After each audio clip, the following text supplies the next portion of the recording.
now.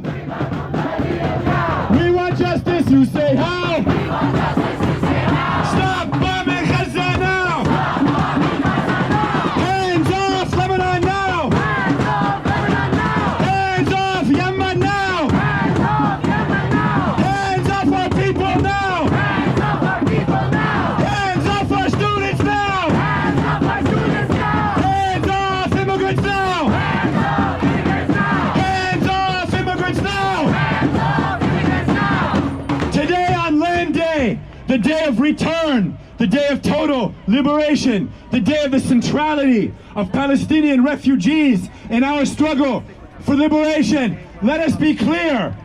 Let us be clear. Let our enemies hear this in the unity of our thousands and thousands of voices.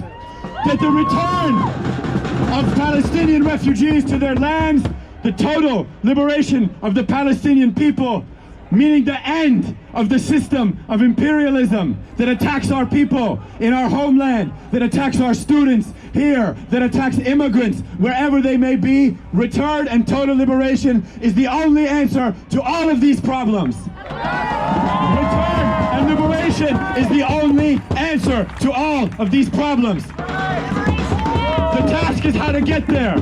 Here in North America, our path is through building a mass movement. Our path is through building thousands and thousands and millions of people to be at protests like this one. The first step for that after today is to be in Washington, D.C. on April 5th. To get your ticket right now from those to the crowd on April 5th and to continue building and fighting with organizations fighting for liberation and return.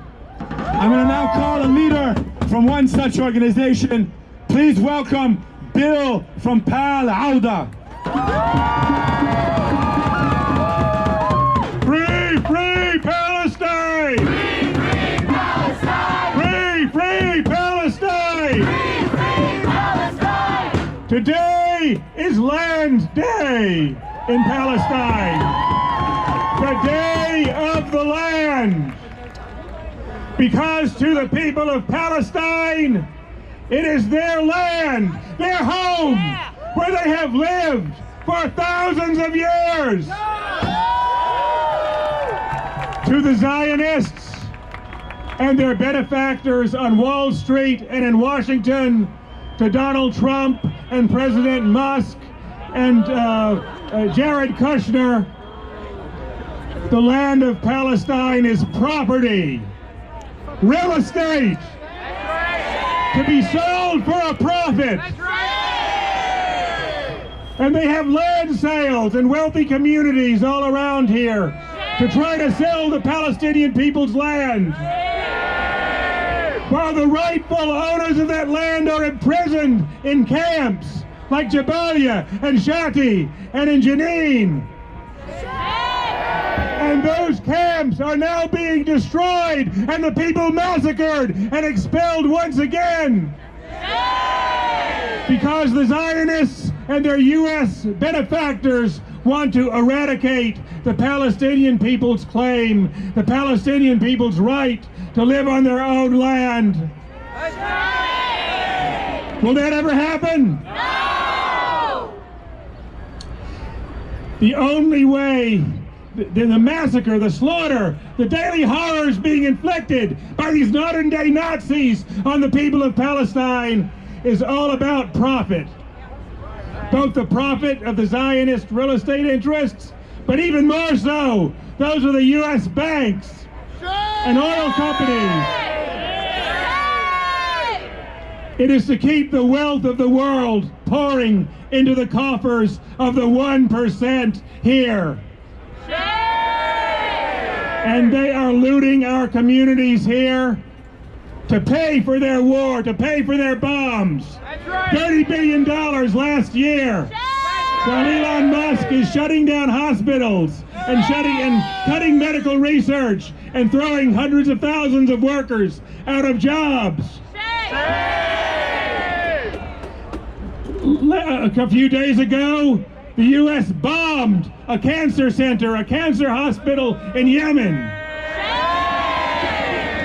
While in Gaza with U.S. planes in the Israeli, so-called Israeli Air Force, bombed the last cancer hospital in Gaza.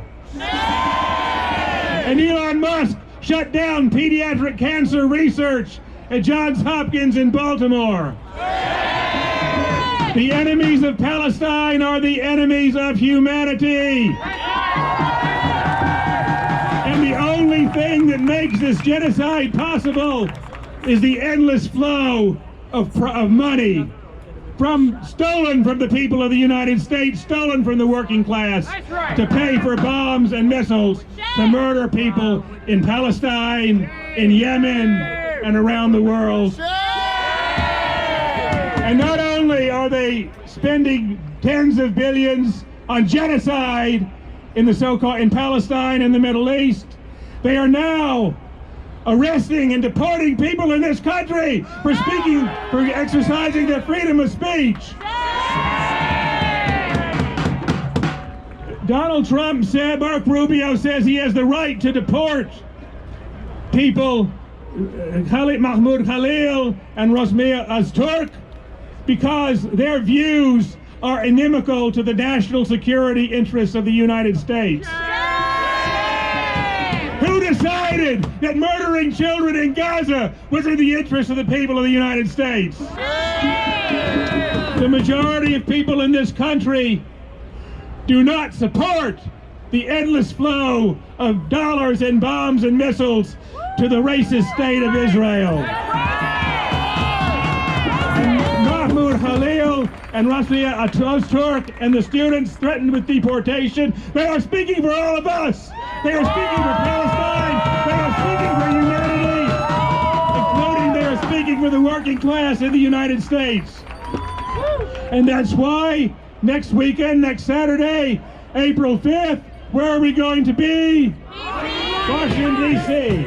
We need to be there because the enemy, the tail of the snake is in Palestine, but its head is right here in Washington. And we have to cut off that head. We got to stop the flow.